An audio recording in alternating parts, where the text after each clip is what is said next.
Vous pouvez avoir un tableau à double entrée qui va vous servir de base de données simplifiée. Par exemple, ici, à l'intérieur de la feuille commande, je vais avoir un tableau avec de nombreux éléments. Il s'agit de toutes mes commandes et je vais avoir en plus des informations comme la date, le nom du client et à chaque fois les différentes valeurs. Je souhaite retrouver toutes ces informations en connaissant ici à chaque fois les en-têtes de mes colonnes et en indiquant à chaque fois, par exemple, la date de la commande. Donc, à l'intersection de la date d'une commande et du nom du champ, je vais retrouver les informations qui m'intéressent.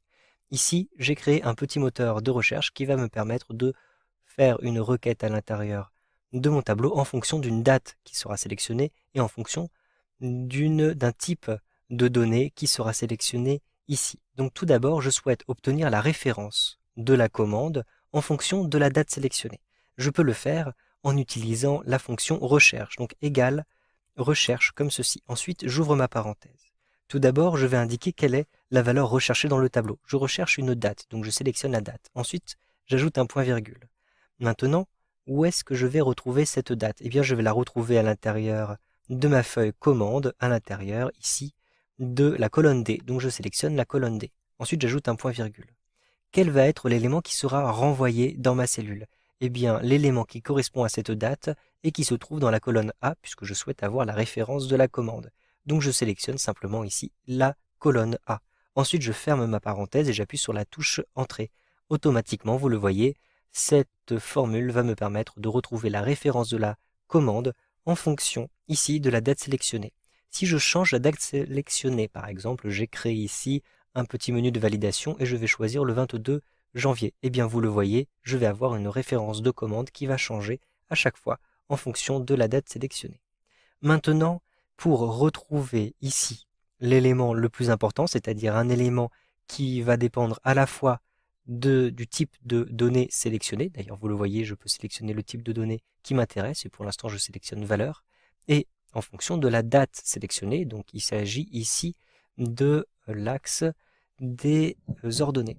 Donc je vais simplement ici devoir rédiger une formule index qui utilise à chaque fois le numéro de la ligne et le numéro de la colonne. Mais cependant, il va falloir retrouver le numéro de la ligne et le numéro de la colonne dans ces deux cellules. Cela me permettra de simplifier par la suite ma fonction de recherche.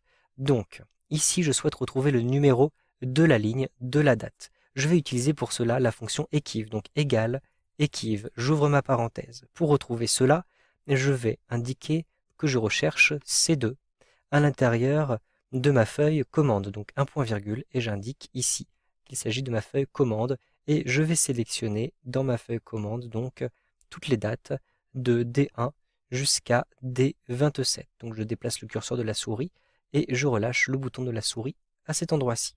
Maintenant, je rajoute un point virgule et je peux indiquer si je recherche approximativement ou précisément l'élément recherché. Donc je vais préciser une correspondance exacte. Je souhaite avoir un résultat exact.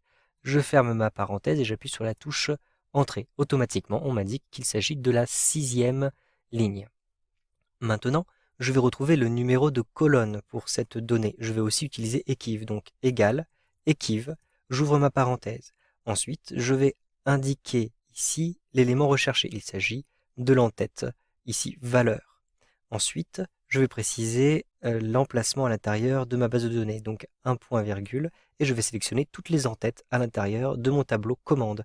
Donc ici, je sélectionne mes entêtes de A1 jusqu'à K1. Je vais donc retrouver le numéro de la colonne, puisque ici, valeur se trouve ici en K, donc il s'agit de la 9e, ici 10e, 11e colonne.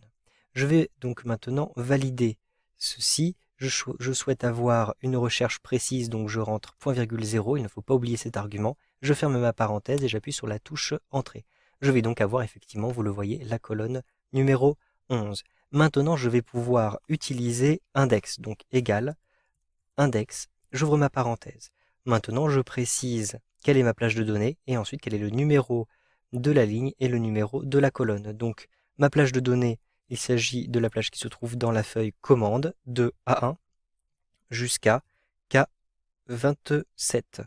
Donc, vous vous souvenez qu'il s'agit de cette feuille avec toutes les commandes. Ensuite, un point virgule. le numéro de la ligne, il s'agit de celle-ci, point virgule, le numéro de la colonne, il s'agit de celle-ci. Je peux fermer ma parenthèse et j'appuie sur la touche Entrée. Automatiquement, on m'indique que la valeur pour le 22 janvier 2012 est bien de 403,58.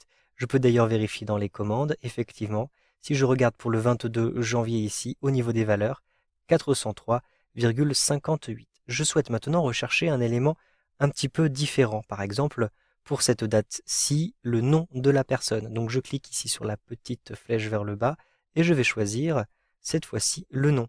Je sélectionne le nom et donc automatiquement, vous le voyez, on m'indique qu'il s'agit du numéro de la colonne numéro 2 et il m'indique donc le nom de ce client. Il s'agit de Sanchez. Effectivement, si je retourne à l'intérieur de ma feuille commande et que je vérifie pour le 22 janvier, il s'agit bien de Sanchez pour le nom du client.